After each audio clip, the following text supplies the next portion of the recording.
अस्सलाम वालेकुम। आज की वीडियो में हम करेंगे एक्सरसाइज 7B जो है जी mathematics book 1 D1 7th edition junior edition आया है उसी एक्सरसाइज है कि, और इसका हम करेंगे क्वेश्चन नंबर 2 करेंगे आज की वीडियो में। इससे पहले जो क्वेश्चन है क्वेश्चन नंबर 1 में पहले करवा चुकी हूँ, उसका लिंक मैं डिस्क्रिप्शन में दे दूँगी, आप वहाँ से देख लीजिएगा। और अगर अभी तक आपने मेरा चैनल सब्सक्राइब नहीं किया तो इसको सब्सक्राइब कर दीजिए और बेल आइकन को लाजमी प्रेस कर दीजिएगा ताकि आपको न्यू आने वाली वीडियोस के बारे में पता चल सके। और जो मेरा सेकंड चैनल है उसका लिंक भी डिस्क्रिप्शन में, उसको भी सब्सक्राइब कर दीजिएगा। तो स्टार्ट करते हैं। हमारे पास है क्वेश्चन नंबर 2 है कि given that the n term tn of a sequence is tn is equal to 2n plus 5, find the fifth term. Second part है जी द एट्थ टर्म, और थर्ड पार्ट है the lowest common multiple of the fifth term and the eighth term of the sequence. अच्छा, अब इसमें है कि हमारे पास के nth टर्म जो है, जो फर्स्ट क्वेश्चन था उसमें तो हमने खुद बनानी थी, लेकिन यहाँ पे जो nth टर्म है हमारे पास ये tn यानी कि nth टर्म जो है वो हमारे पास ऑलरेडी गिवन है। इसको यूज़ करके हमने फिफ्थ टर्म को फाइंड आउट करना है, एट्थ टर्म को फाइंड आउट करना है, और थर्ड पार्ट में हमने इनका लोएस्ट कॉमन मल्टीपल यानी कि LCM फाइंड आउट करना है। ठीक है, तो स्टार्ट करते हैं। तो यहाँ पे सबसे पहले हम इसकी फिफ्थ टर्म फाइंड आउट कर देते हैं। फर्स्ट पार्ट है हमारे पास, तो मैं यहाँ पे लिख देती हूँ फर्स्ट है जी द फिफ्थ टर्म। तो सोल्यूशन स्टार्ट करते हैं हम इसका। हमारे पास nth टर्म गिवन है tn is equal to 2n plus 5। ठीक है, तो फिफ्थ टर्म यानी कि n की जगह हम क्या लिख देते हैं 5, n इज इक्वल टू 5। तो हमारे पास हो जाएगा t5 is equal to 2 into 5 plus 5, n की जगह सारा 5 लिख दिया है।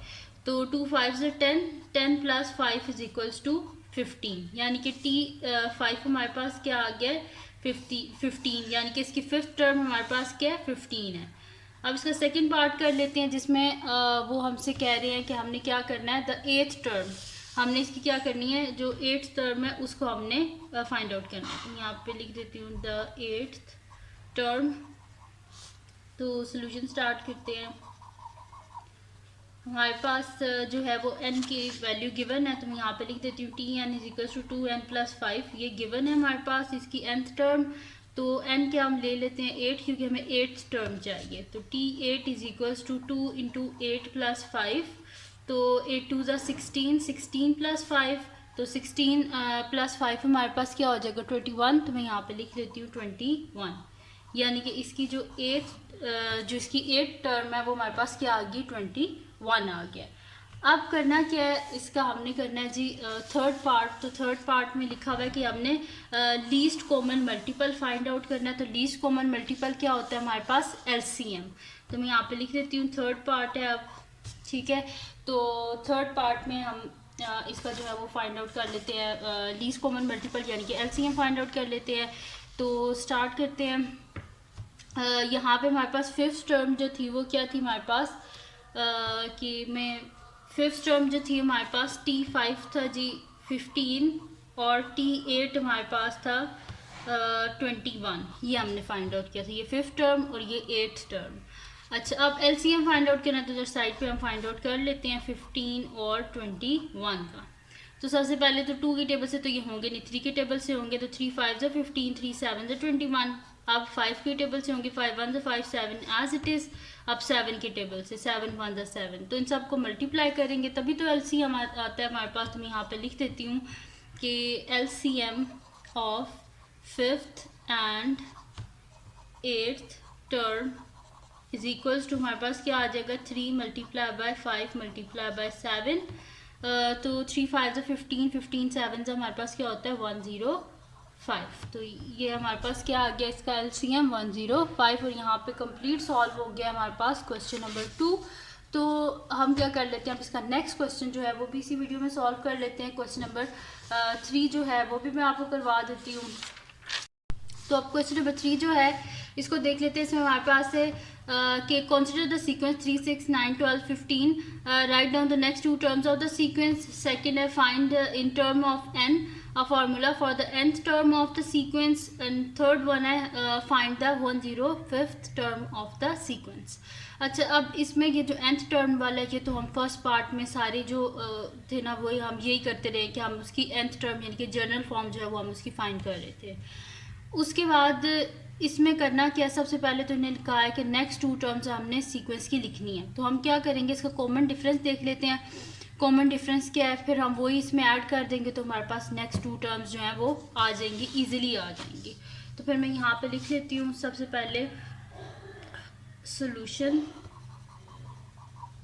तो जो सीक्वेंस है वो भी मैं यहाँ पे लिख लेती हूँ, वो है जी 3, 6, 9, 12, 15। ठीक है, ये हमारे पास। और आगे देख लेते हैं क्या आएगा। सबसे पहले देख लेते हैं कॉमन डिफरेंस। तो ये क्या है हमारे पास, T1, ये T2, ये T3, ये T4, ये T5। ठीक है, अब कॉमन डिफरेंस देख लेते हैं। तो common difference is equals to हमारे पास क्या आ जाएगा, T2 माइनस T1।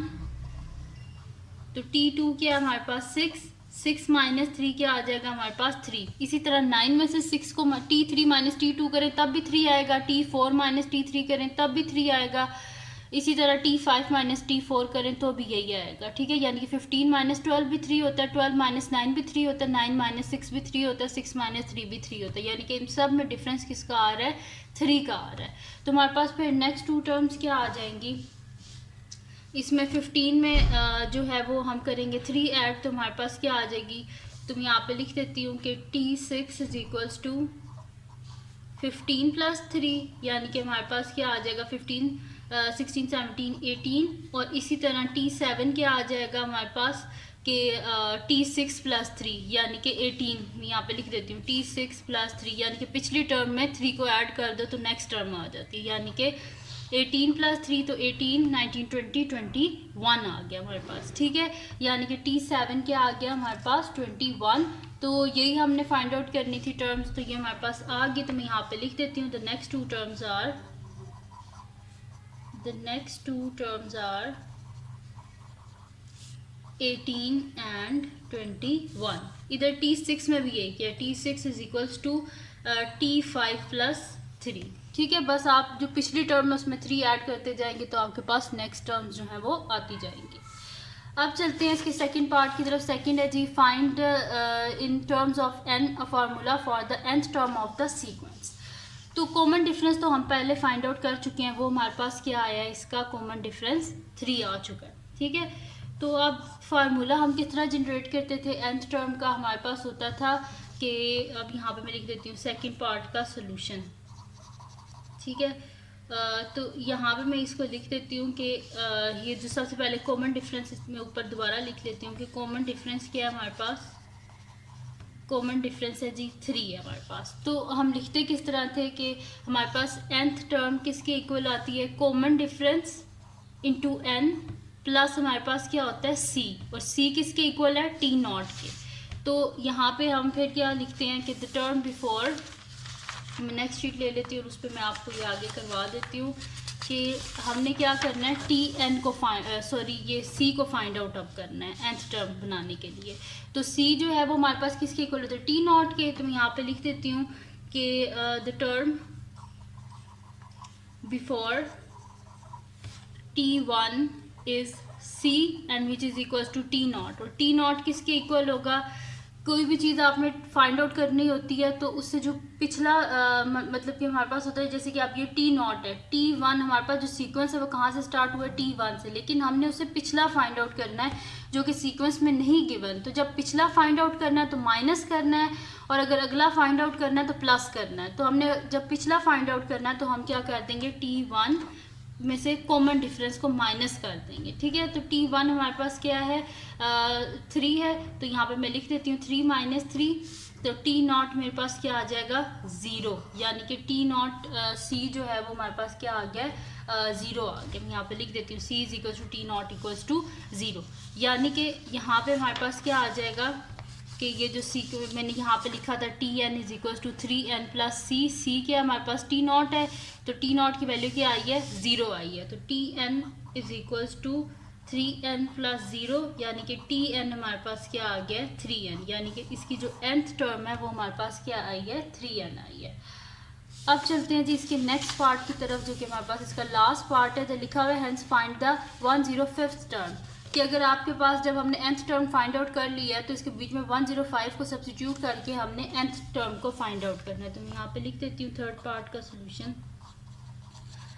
तो यहाँ पे n की वैल्यू ने हमें क्या दिया है 105, तो मैं लिख देती हूँ 1n is equal to 105, tn is equal to 3n है हमारे पास। n की जगह लिख देते हैं 105 इज इक्वल टू 3 इंटू 105।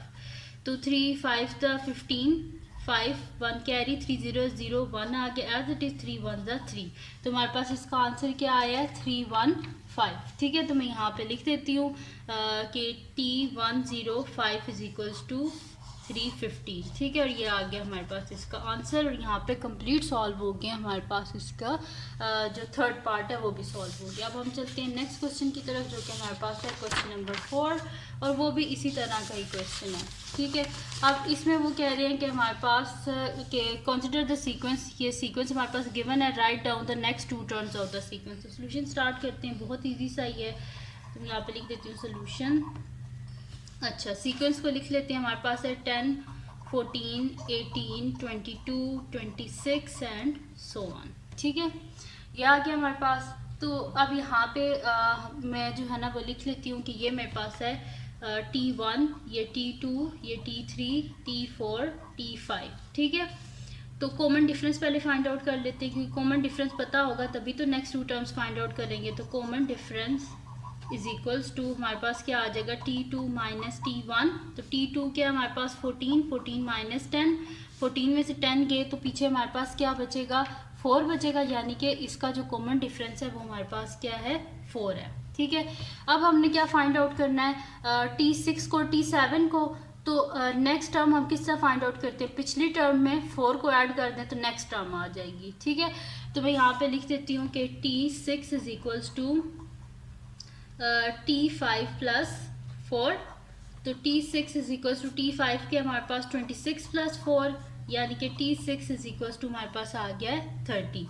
ठीक है, इसी तरह साइड पे फाइंड आउट कर लेते हैं T7। T7 is equals to हमारे पास होगा T6 प्लस 4। तो T7 is equal to T6 क्या आया 30 प्लस 4, यानी कि T7 हमारे पास क्या आएगा 34। ठीक है, तो नेक्स्ट 2 टर्म्स हमने फाइंड आउट कर ली हैं, एक 30 आई है, एक 34।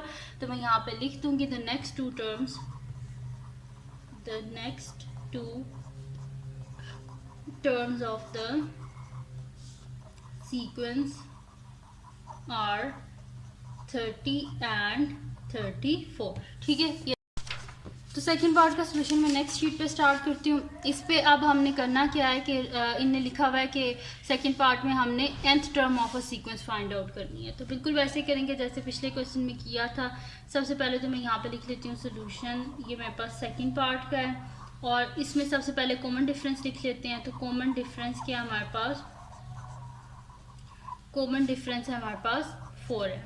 ठीक है, तो फिर यहाँ पे मैं लिख लेती हूँ हमारे पास nth टर्म क्या होती है Tn is equals to common difference into n plus c, और c किसके इक्वल होता है T0 के। तो फिर मैं यहाँ पे लिख लेती हूँ द टर्म बिफोर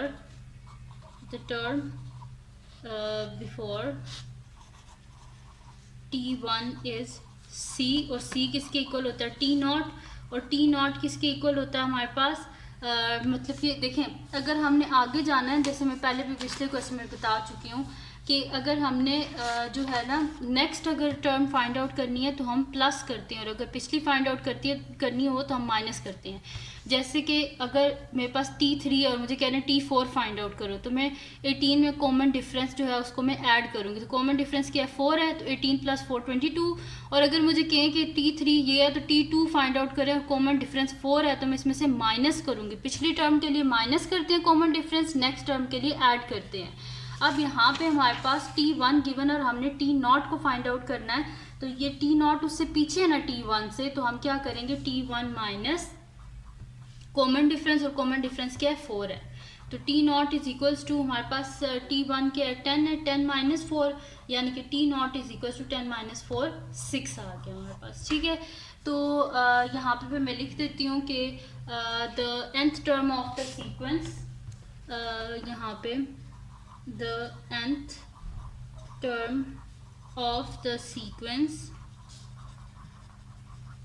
हमारे पास क्या हो जाएगी जी Tn is equals to 4n plus c किसके इक्वल होता है, टी नॉट के इक्वल होता है ना, तो हम यहाँ पे टी नॉट की वैल्यू लिख देते हैं। टी नॉट किसके इक्वल आया हमारे पास, सी इज इक्वल, मैंने यहाँ पे दोबारा लिख दिया, c is equal to T nought क्या आया हमारे पास 6 आया है। तो यानी कि हमारे पास nth term of the sequence क्या है 4n प्लस 6। ठीक है जी, ये हो गया हमारे पास। अब इसका देखते हैं नेक्स्ट पार्ट क्या है। नेक्स्ट है कि फाइंड द 200th टर्म। अब इसकी हमने 200 टर्म फाइंड आउट करनी है, तो फिर मैं यहाँ पे लिख देती हूँ थर्ड पार्ट सोल्यूशन। ठीक है, तो थर्ड पार्ट का यहाँ पे हम सोल्यूशन स्टार्ट कर रहे हैं और यहाँ पे n की वैल्यू क्या है, n इज इक्वल्स टू हमारे पास है 200। तो मैं n इज इक्वल्स टू लिख देती हूँ 200।